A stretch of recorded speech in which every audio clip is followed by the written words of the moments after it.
Gimana dengan kalian? Apakah sudah siapkan hidangan istimewa untuk lebaran nanti?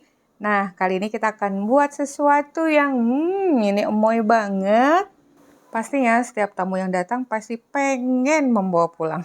Oke ya, untuk itu ikuti aja tutorialnya sampai selesai. Sebelumnya jangan lupa like, subscribe, nyalakan lonceng notifnya, juga komentar.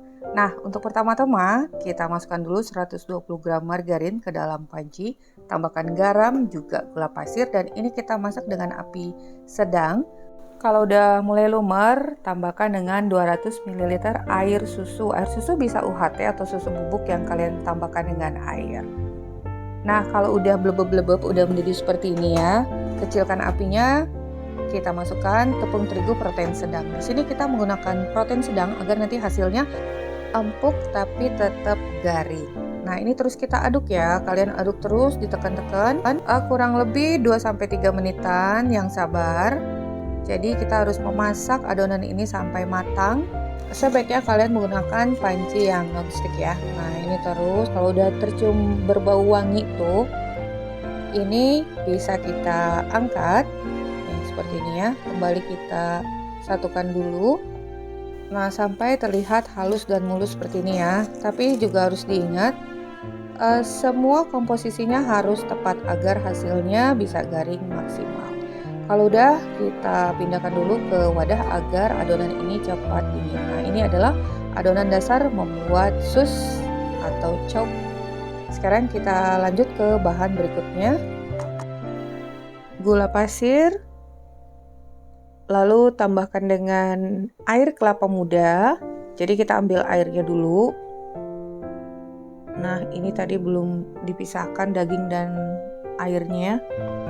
Kalau tidak menggunakan air kelapa muda, boleh air biasa sih, cuman rasanya pastinya akan berbeda. Jadi sangat disarankan kalau udah beli daging kelapanya tentunya ada airnya kan ya. Kemudian tambahkan dengan susu kental manis. Susu kental manis ini punya rasa tersendiri ya, bisa lebih legit gitu.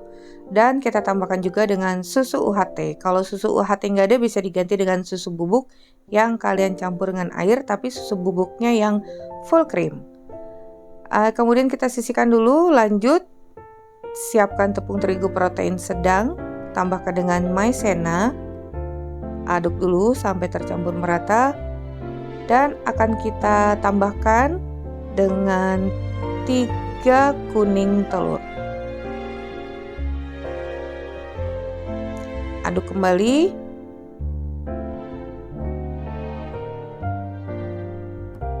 Akan kita encerkan dengan air susunya. Masukkan secukupnya aja sampai halus, tapi ini nggak mungkin halus ya, agak bergerindil, jadi kita saring agar nanti hasilnya juga smooth. Nah, kita aduk dulu. Ini kita siapkan daging kelapa mudanya yang udah dipisahkan tadi dari airnya, juga kismis. Untuk kismis ini kita rendam dulu dengan air yang panas, air mendidih. Kita sisihkan dulu. Untuk bahan isian kita beralih ke bahan sus karena udah dingin ya, jadi harus suhu ruang dulu. Setidaknya hangat. Kita tambahkan dengan 3 butir telur ukuran sedang, masukkan secara bertahap. Dan ini terus kita mixer sampai halus. Tanpa mixer juga bisa, tapi lumayan juga ya kalau bulan puasa ini. Aduh, pegel juga nih.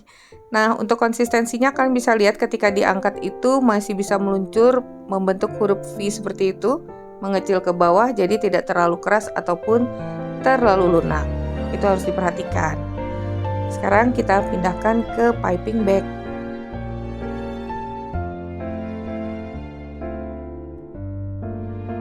Potong sedikit ujungnya.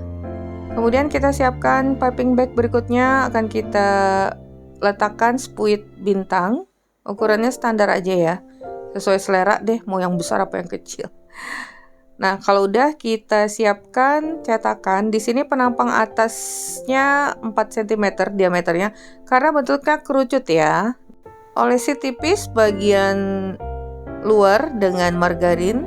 Untuk ukuran cetakan juga sesuai selera aja, boleh yang lebih besar ataupun lebih kecil. Nah, sekarang kita lingkarkan gini nih adonan susnya di bagian luar.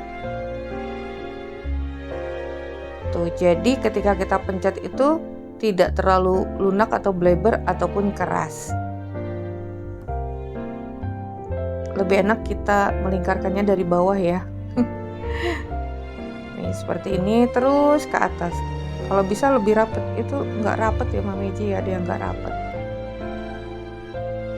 Nah ini kita lakukan semuanya sampai selesai, lumayan banyak dapatnya dan ini juga ukurannya besar.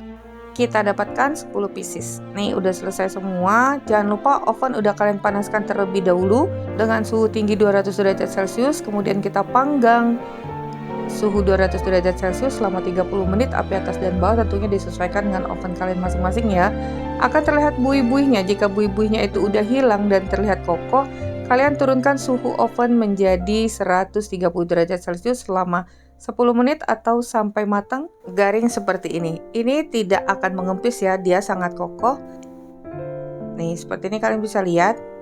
Kalau udah, kita sisihkan dulu, biarkan sampai kulit sus ini tidak panas lagi. Oke, beralih ke bahan isian. Kismisnya udah kalian peres dulu dan disaring ya, agar nanti hasilnya tidak asam. Jadi ini kita masak, kalau udah anget masukkan kelapa dan kismisnya, terus diaduk, jangan ditinggal. Api sedang, terus diaduk, jangan ditinggal ya, agar hasilnya halus. Nah ini kita terus masak sampai mendidih bleb-bleb seperti ini, tandanya udah mateng. Nah selagi panas kita tambahkan dengan margarin dan aduk kembali sampai tercampur merata. Lanjut, sekarang kita siapkan untuk bahan toppingnya, almond yang slice secukupnya aja. Ini kita sangrai dulu sampai garing. Dan siapkan secukupnya gula pasir. Nah, sus yang berbentuk mangkuk atau sarang lebah ini ya, kita olesi tipis permukaannya dengan margarin atau butter, lebih enak. Dan kita taburi seluruh permukaannya, kita celupkan seperti itu. Nah, terlihat sprinkle gulanya ya, bisa tampilannya lebih cantik lagi. Ini dia hasilnya, seperti sarang lebah. Jadi, kita fungsikan sus ini seperti mangkuk. Siap kita tata. Nah, siapkan paper cup untuk alas bagian bawahnya. Nih, jadinya seperti ini ya. Ini muat 4 untuk satu wadah. Cukup 8 aja. 2 kita singkirkan dulu dan beri isian kurang lebih 2 sendok makan seperti itu ya. Oh ya, untuk bahan isian ini kalian tahu nggak? Ini resep kelapa tart. Nah, kalau kelapa tart yang asli itu taburannya kan bubuk kayu manis. Nah, sekarang kita ganti dengan coklat. Tapi kalian tetap boleh kok untuk taburannya bubuk kayu manis ya. Nah, sekarang kita taburi almond dan biar cantik lagi kita beri garnish biskuit stick. Ini poki ya, poki coklat. Makin cantik dan menggoda. Ini juga akan lebih nikmat lagi kalau kita santap itu dalam keadaan dingin. Jadi kalian bisa simpan di dalam kulkas. Tuh. Gimana, udah siap menyambut lebaran? Dan ini juga bisa kalian jadikan untuk hampers lebaran. Oke, sampai di sini dulu resep kita hari ini. Semoga bermanfaat. Bertemu lagi di resep Mama Eji berikutnya. Thank you for being with me today. Assalamualaikum warahmatullahi wabarakatuh.